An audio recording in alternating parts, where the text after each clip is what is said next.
Hey, this is Tennessee Hillbilly, the Tennessee Hillbilly in the Philippines, talking to you from Buena Vista 3, Cavite, on June the 25th, around 5 o'clock in the afternoon.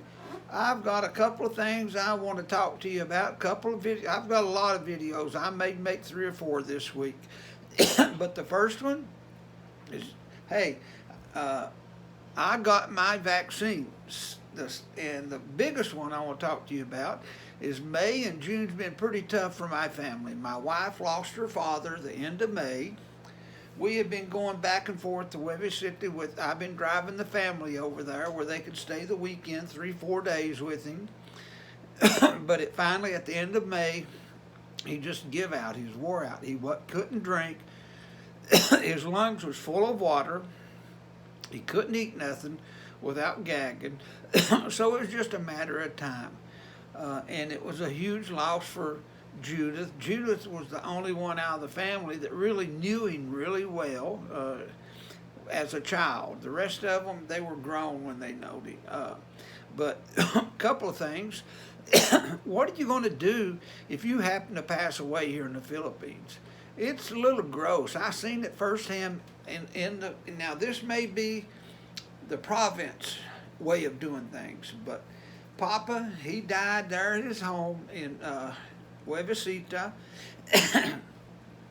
and they went to the funeral home, and they waited till after 6 o'clock in the afternoon to come get him to take care of his remains. And a lot of this is pay up front. Not a lot of money to bury you here. You know, take care of embalming and taking care of you. That includes the clothes, around 25,000 pesos. But that's a lot of money to the Filipino people. But they didn't come out until they got paid, and I guess they said that they had to make sure that he was dead, so they had to wait till after 6 o'clock. That sounds horrible to me. But Filipinos have different customs, different ways of doing things, and it all boils down to money. Any way you want to look at it, everything here boils down to money. Excuse me. And then they had to go to the graveyard, have the bones of their grandfather taken out of the crypt so they could put her father that was in a casket into the same place. I can't believe what I hear and see, but I guess that's what you do. Years when his father had passed away, they probably didn't put them in caskets. They just probably laid them in there, and nature would do its course. He was a member of Barangay Pasad for over 20 years, so he got a lot of discounts. It could have been worse. But if you're a foreigner here, expect that the funeral homes are going to take advantage of your wife or your partner. Just expect it.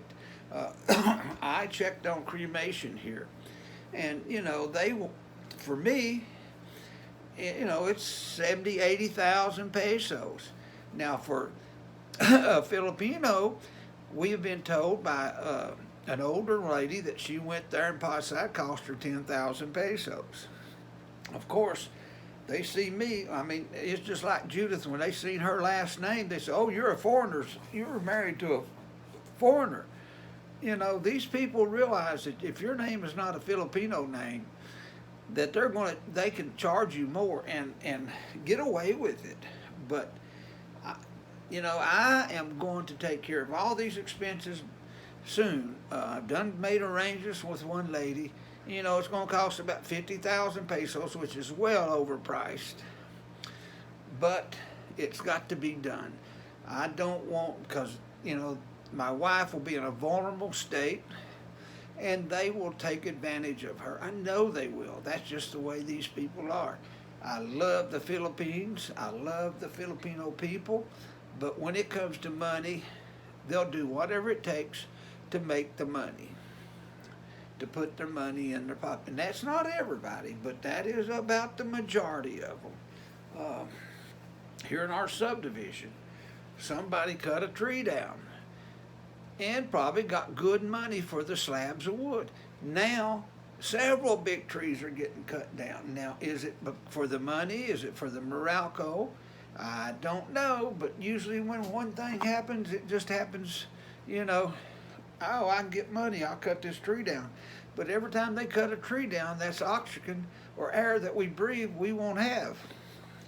That's a proven fact. Look at the rainforest. They've almost got it all cut down now. Well, anyway, that's enough of that stuff. Take care of your final preparations now. Don't put it on your wife to do later. Make sure that she knows how to get your insurance money. Make sure she knows how to get into your bank account. Give them the information to take care of this stuff. They'll need it. I guarantee it. They'll need every dime. Even the loss is bad enough, but then when they have to live without money for a little bit, that's the reason I got Judas. She wanted to learn cook food for money. She told me the other day, she says, Richard, I know how to do it now. She says, I'm not going to be rich, but I can eat. I can pay my electric bill and water bill, and that's all she needs, because they can cut off the cable. That'll save money. Cut off the internet and just use pay-as-you-go internet like most people do here. She can live. But anyway, that's one thing I want to talk to you about. The second thing I want to talk to you about, I got my vaccine. I don't know of any other foreigner that's got their vaccine.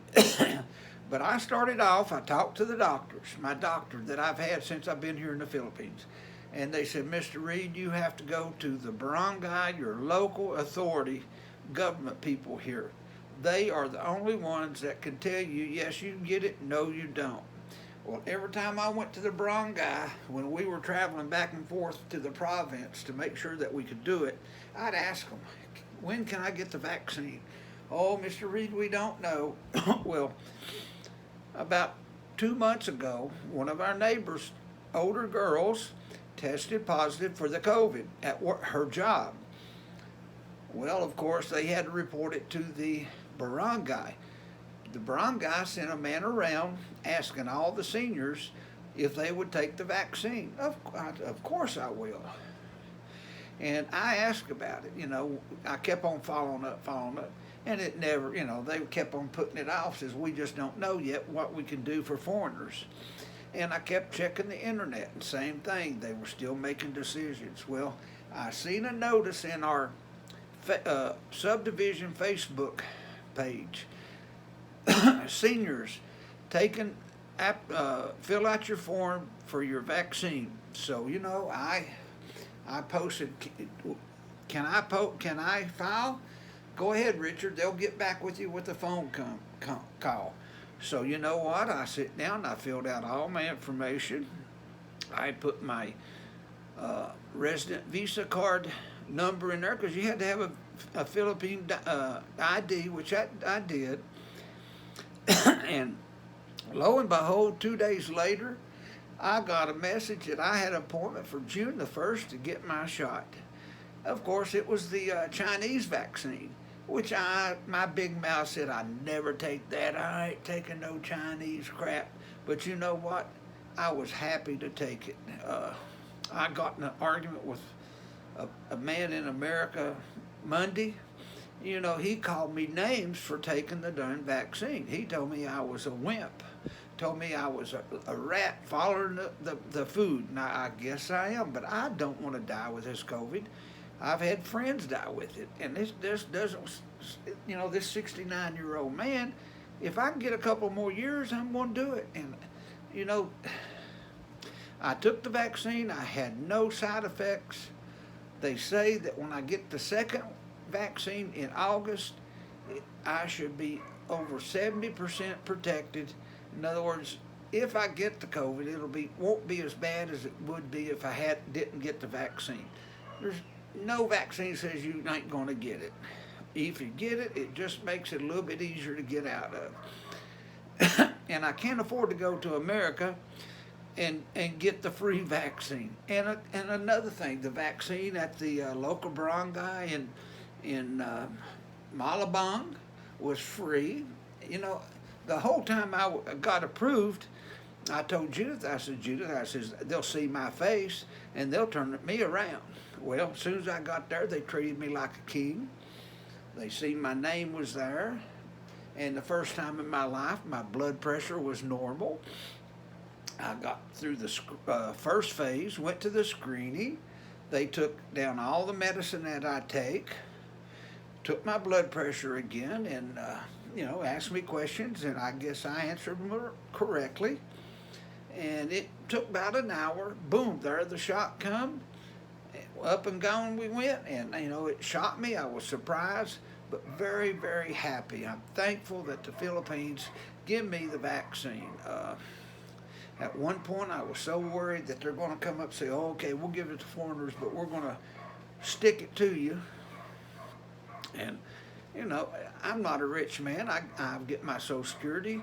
When I get my Social Security, I get a little union pension check, and it goes for groceries, our utilities, and by the time we get through, there's not much left. But you know what? I'm comfortable. We get by. We have food. We have a roof over our head, and we're happy. I'm happy, and I know my wife is. But anyway, I just wanted to get in contact with you and tell you what's going on. I'm going to come back, and I think I got a couple more topics I can pass to you. But if you're a foreigner married to a Filipino and they say they're going to give you the vaccine, fill out the paperwork. It don't hurt. All they can do is say no. Protect yourself.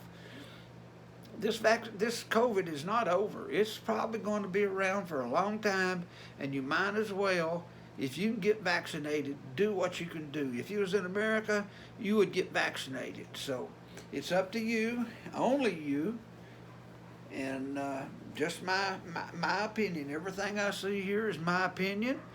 It's not advice. It is what I've done. I respect the Filipino government.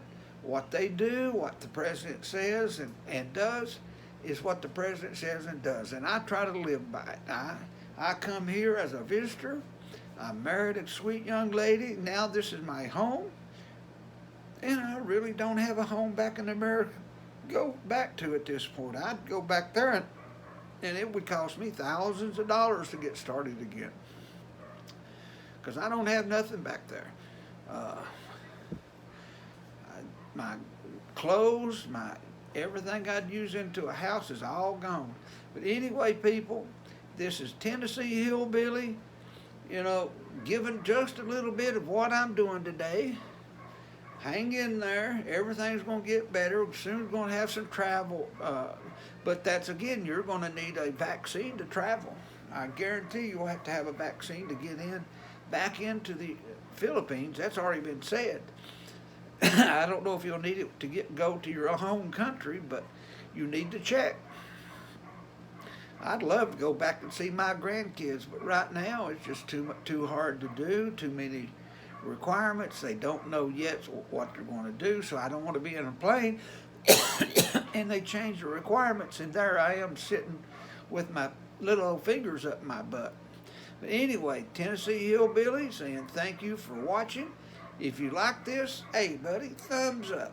If you're not subscribed, please subscribe. I'd like to make this channel get a little bit more popular. I know I'm not a movie star. I'm a talk like a hillbilly, but I'm an old man just telling it like it is. If you want to contact me, leave a message, comment, or you can contact me through email. And my email is rdreed, REED, 2004 at gmail.com. Again, rdreed,